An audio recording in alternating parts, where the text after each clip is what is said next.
سلام بچه ها، خوش اومدین به یه ویدیو دیگه با من نگارم و توی این ویدیو قراره با هم 6 تا تست سخت از فصل 3 هفتم حل کنیم که در مورد جبر و معادل است. من طبق معمول از کتاب گاج استفاده میکنم، آیکیو گاج. بریم سراغ سوالم.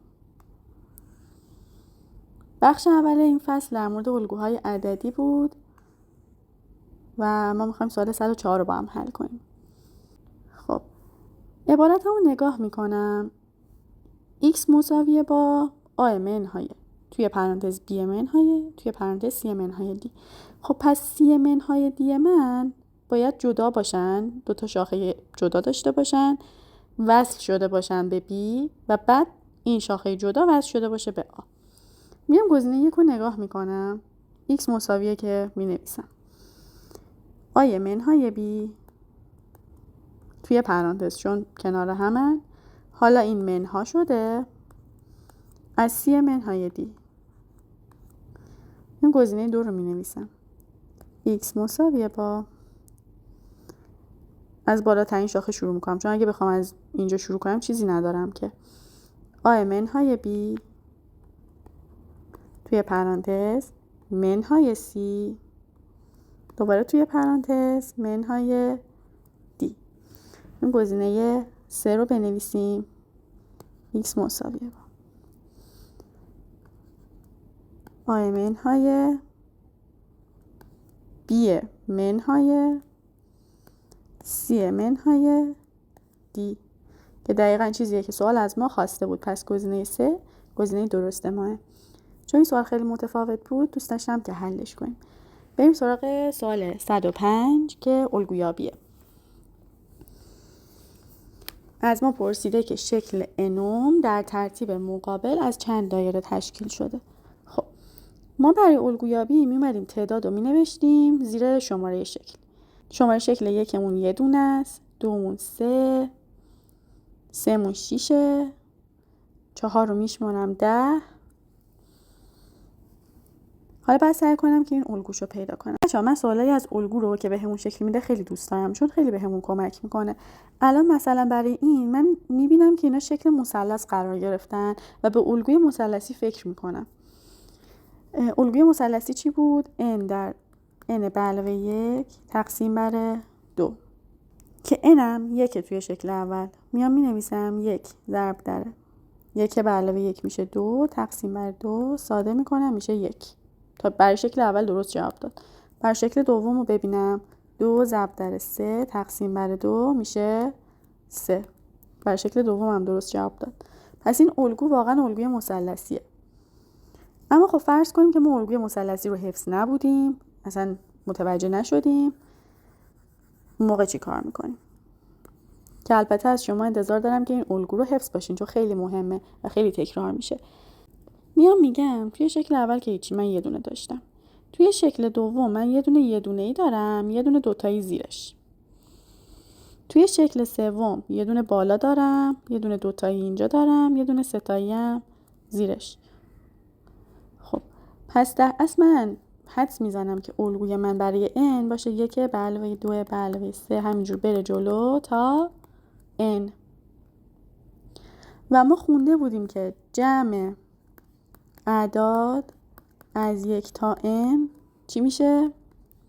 n در n به علاوه 1 تقسیم بر 2. از این راه هم میتونستیم متوجه بشین که گزینه 4 درسته. بریم سراغ مبحث بعدی، عبارت‌های جبری و مقدار عددی یک عبارت جبری. میخوایم سوال 109 رو با هم حل کنیم. گفته که مجموع n عدد برابر s است. به هر یک از این n عدد 20 واحد اضافه میکنیم. سپس هر کدام رو 5 برابر کرده و 20 واحد از هر کدام کم میکنیم. مجموع n عدد جدید رو خواسته ازمون. خب من میام اسم رو مینویسم. من n تا عدد داشتم، اسمش رو میذارم A1 A2 همینجور میره جلوتر تا AN. بعد گفته که 20 واحد به هر کدوم اضافه میکنیم. یعنی اس جدید من چی میشه؟ میشه A1 به علاوه 20 به علاوه A2 به علاوه 20 و همینطور میره جلوتر تا AN به علاوه 20. بچه قبول دارین که توی این اس من، توی اسپریم من n تا 20 به همون اضافه شده؟ یعنی من همون اس قبلی رو دارم به علاوه n تا 20.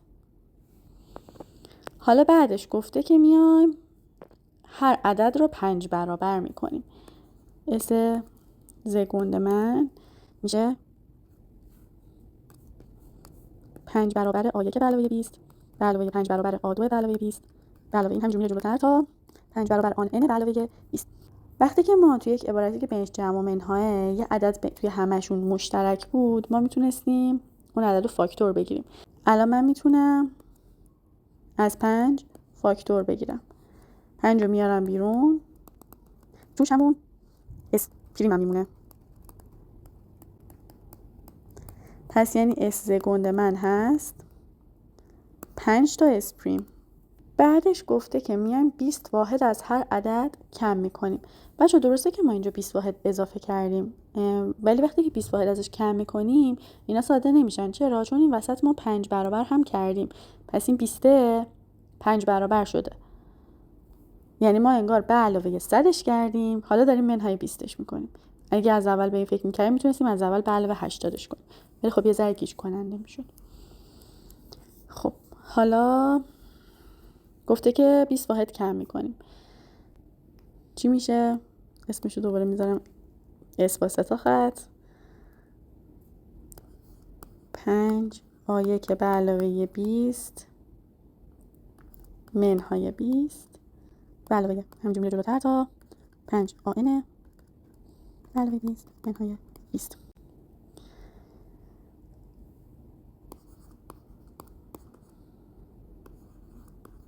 وقتی که عدد دارم پشت پرانتز توی هر جفتش ضرب میشه، پس دارم 5A1 به علاوه 100 منهای 20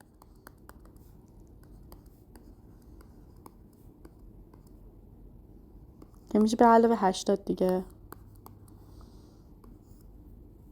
حالا بیاین از این 5 هم فاکتور بگیریم. دارم که میشه 5 A1 به علاوه A2 به علاوه تا AN. حالا این به علاوه n تا 80 شده. یه دونه 80 اینجا، یه دونه تو A2 و همینطوری تا AN. پس به علاوه 80 n. پس جمع جدید من میشه 5 تا جمع قدیمی اس قدیمم به علاوه 80 n. بریم ببینیم تو گزینه ها هست یا نه. گزینه 2. بریم سوال 110 ها حل کنیم. گفته که اگر ضرب ABC 1 باشه، حاصل این کسر ما چی میشه؟ بچه هر موقع ABC رو این شکلی بنویسه یعنی A توی B توی C ضرب شده، ولی اگه این شکلی بنویسه یعنی یک عدد 3 رقمی داریم. خب من کسرم رو نگاه میکنم. توی صورتم که دارم 1 به علاوه C، توی مخرجم هم 1 به علاوه آبی دارم، ولی من نه آبی رو میدونم چی هن، نه C رو میدونم چیه. من فقط تنها چیزی که بلدم ضرب ABCه. فکر میکنم که من چطوری میتونم ABC رو توی کسرم به وجود بیارم. میبینم که اینجا خب یه آبی دارم، اگه توی یه C ضرب بشه خب ABC میشه دیگه. فقط یه مشکلی هست، من میتونم تو مخرج یه کسر چیزی ضرب کنم همین شکلی؟ نه، ولی میتونم هم توی صورت هم توی مخرج ضربش کنم. حالا بعدا یه فکری به حال صورتش هم میکنیم. پس میام یه دونه C توی هم صورت هم توی مخرج ضرب میکنم. توی صورت چی میشه؟ میشه 1 به علاوه C ضرب در C. توی مخرج چی میشه؟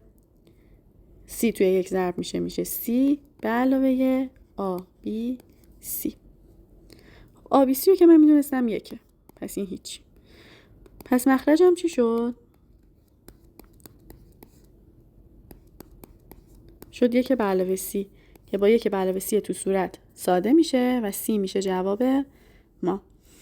بچه ها هر جا که ما چیزی نمیدونیم نمیایم محاسبات اضافه انجام بدیم. اگه شما میومدین اولین سی رو مستقیم توی این ضرب میکردین، تو صورتتون یه چیزی داشتین که شاید ساده شدنش رو نمیدیدین. همیشه اون جاهایی که لازم ندارین محاسبات رو نگه دارین واسه آخر. بریم برای مبحث بعدی که هست معادله. سوال 125 رو میخوایم با هم حل کنیم. گفته که x رو پیدا کنید و ما یه عبارت خیلی گنده داریم که و به این فکر کنیم که چطور میتونیم معادلش رو حل کنیم. برم این سوال رو بنویسم. من میبینم که این معادله از پرانتزهای کوچیک کوچیک تشکیل شده. میگم خب بذار پرانتزها رو اول یه محاسبه بکنیم. پرانتز اول دارم x دوم منهای x سوم. خب یه مخرج مشترک میگیرم. توی صورت هم میشه 3x منهای 2x که میشه x به روی 2 ضرب در 3 ضرب داره. همین کار رو واسه بعدی میکنم. 5x منهای 4x توی صورت که میشه x به روی 4 ضرب در 5 و این همینجور میره جلو تا میرسه به دوباره x توی صورت 20 ضرب در 21 که این مساوی شده با چی؟ 10 24 به روی 1 ضرب در 2 همینجور میره جلو تا 21 که بچه ما میدونیم اینو مینویسیم چی؟ 21 فاکتوریل. تعریف فاکتوریل اینه. من تو صورت چند تا x دارم بچه ها؟ برای اینکه اینو تشخیص بدم میام پرانتزامو نگاه میکنم. میگم اولی من 2 داشتم، اینجا 4 داشتم، اینجا تا 20. میخوام ببینم چند تا پرانتز داشتم دیگه، چون به تعداد پرانتزا من x دارم. پس من از 2 تا 20 دارم، یکی در میون. چند تا میشه؟ 10 تا دیگه. 20 تقسیم بر 2. پس من 10 تا x دارم. 10 تا x توی هم ضرب شده بچه. x به توان 10 تقسیم بر 21 فاکتوریل. چرا؟ چون این تنها چیزی که کم داره ضرب در 1. 1 ضرب در 2 ضرب در 3 ضرب در همینجور تا 21 مساویه با که ضرب در 1 هم هیچ تأثیری نداره دیگه. دوباره اینورم مخرجش 21 فاکتوریله، صورتمون 10 24. مخرجا با هم ساده میشه. x به توان 10 من شده 1024. خب بچه ها من بلدم اینو حل کنم؟ بلد نیستیم حل کنیم، ولی دیگه شما باید حفظ باشین که 2 به توان 10 میشه 1024. توصیه من به شما اینه که حتما همه توانهای 2 رو حفظ باشین. از 2 به توان 0 که میشه 1 تا 2 به توان 10 خیلی مهمه که حفظ باشین بچه ها. خیلی بهتون کمک میکنه. پس x من هست 2. گزینه 4. این سوال تیزهوشان بود. بریم سوال 127. گفته که آرش میگه سن اکنون من 2 برابر سن 6 سال پیش احمده و 4 سال دیگر مجموع سن من و احمد 50 سال میشود. اختلاف سن احمد و آرش رو از ما خواسته. برای این سوالا بچه‌ها خیلی مهمه که شما تمرین کنین بتونین معادلات درست بنویسید. یعنی این سوال خیلی معادلش حلش آسونه، صرفا اینکه شما بتونین اون معادله درست رو از کلمات فارسی برداشت کنین. اینجاش نکته داره دیگه. برای همین یکم اینو تمرین کنین لطفاً. الان گفته که سن اکنون آرش، من اسم آرش رو میذارم A، اسم احمد رو میذارم B. سن اکنون آرش 2 برابر سن 6 سال پیش احمده. این معادله رو چجوری باید بنویسیم؟ خب ما سن آرش رو میخوایم حساب کنیم، پس A مساویه با 2 برابر چی؟ سن 6 سال پیش B. یعنی B رو منهای 6 کن. 2 هم باید تو B منهای 6 تو کلش ضرب شه، برای همین مهمه که تو پرانتز باشه. این از این. حالا بعدش چی گفته؟ گفته 4 سال دیگر مجموع سن من و احمد 50 سال میشه. پس یعنی اگه من آمو به علاوه 4 کنم، همینطور بی من به علاوه 4 کنم و با هم جمعشون کنم، مجموعش میشه 50. پس من 2 تا معادله دارم و 2 تا مجهول. ما اگه به تعداد مجهولامون معادله داشته باشیم میتونیم حل کنیم. پس این معادله قابل حله.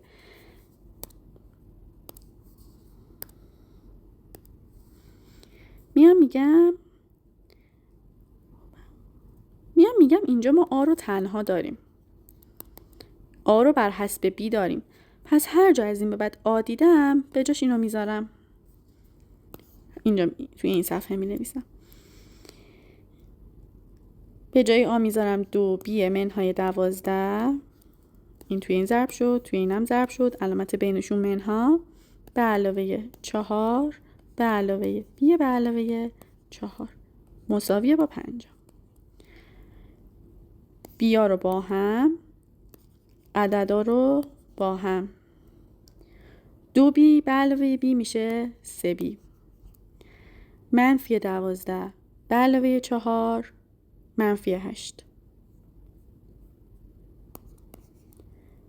که به علاوه اون یکی 4 میشه منفی 4